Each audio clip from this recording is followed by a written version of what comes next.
ದಿನನಿತ್ಯ ಆಫೀಸ್ಗೆ ಹೋಗೋಕೆ 1600 ಕಿಲೋಮೀಟರ್ ದೂರಗಳ ಕಾಲ ಪ್ರಯಾಣ ಮಾಡ್ತಾರಂತೆ ಈ ಪ್ರತಿಷ್ಠಿತ ಕಂಪನಿಯ ಸಿಇಒ.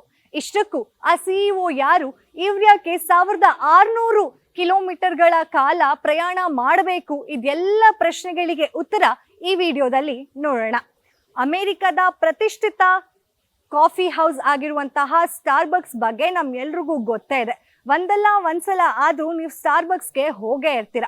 ಹಾಗೆ ಈ ಸ್ಟಾರ್ಬಕ್ಸ್ ನ ಸಿಇಒ ಆಗಿರುವಂತಹ ಬ್ರಿಯಾನ್ ನಿಕೋಲನ್ ಅವರು ಮುಂದಿನ ತಿಂಗಳು ಸಿಇಒ ಆಗಿ ಅಧಿಕಾರ ಕೂಡ ಸ್ವೀಕರಿಸ್ತಾ ಇದ್ದಾರೆ.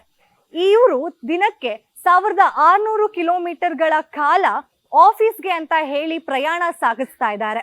ಈ ಸ್ಟಾರ್ಬಕ್ಸ್ ಇರುವಂತಹ ಹೆಡ್ ಆಫೀಸ್ ಬಂದು ಸಿಯಾಟಲ್ ಅಲ್ಲಿ ಇದ್ರೆ, ಇದಕ್ಕೆ 1600 ಕಿಲೋಮೀಟರ್ ದೂರದಲ್ಲಿರುವಂತಹ ಕ್ಯಾಲಿಫೋರ್ನಿಯಾ ಇಂದ ನಿಕೋಲನ್ ಅವರು ದಿನನಿತ್ಯ ಪ್ರಯಾಣ ಬೆಳೆಸ್ತಾ ಇದ್ದಾರೆ ಆಫೀಸ್ಗೆ.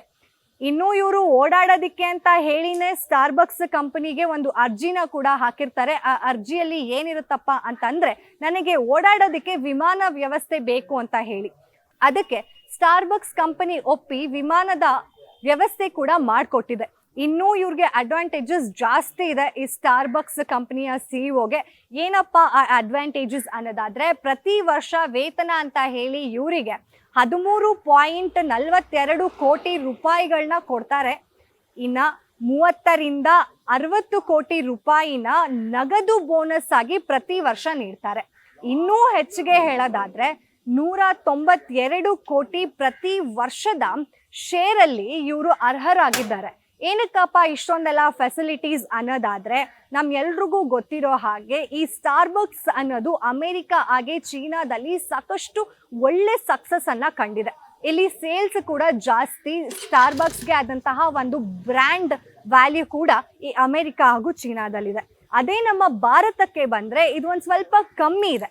ನಮ್ಮ ಭಾರತದಲ್ಲಿ ಸೇಲ್ಸ್ ಆಗೋದು ಸ್ವಲ್ಪ ಕಮ್ಮಿ ಆದ ಕಾರಣ ಲಾಸ್ಟ್ ಏನು ಸಿಇಒ ಇದ್ರು ಲಕ್ಷ್ಮೀ ನರಸಿಂಹ ಅನ್ನೋರು, ಅವರು ಸೇಲ್ಸ್ ನ ತೆಗೆಯೋದ್ರಲ್ಲಿ ವಿಫಲರಾಗಿದ್ರು. ಹಾಗಾಗಿ ಸ್ಟಾರ್ಬಕ್ಸ್ ನ ಈಗ ನೂತನ ಸಿಇಒ ಆಗಿರುವಂತಹ ಬ್ರಿಯಾನ್ ನಿಕೋಲನ್ ಅವರು ಆ ಸೇಲ್ಸ್ ನ ಕೊಡುವುದರಲ್ಲಿ ಯಶಸ್ವಿಯಾಗಿದ್ದಾರೆ ಅಂತ ಹೇಳಿ ಸ್ಟಾರ್ಬಕ್ಸ್ ನವರು ಇಷ್ಟೆಲ್ಲ ಫೆಸಿಲಿಟೀಸ್ ನ ಈ ನಿಕೋಲನ್ ಅವ್ರಿಗೆ ಕೊಟ್ಟಿದ್ದಾರೆ.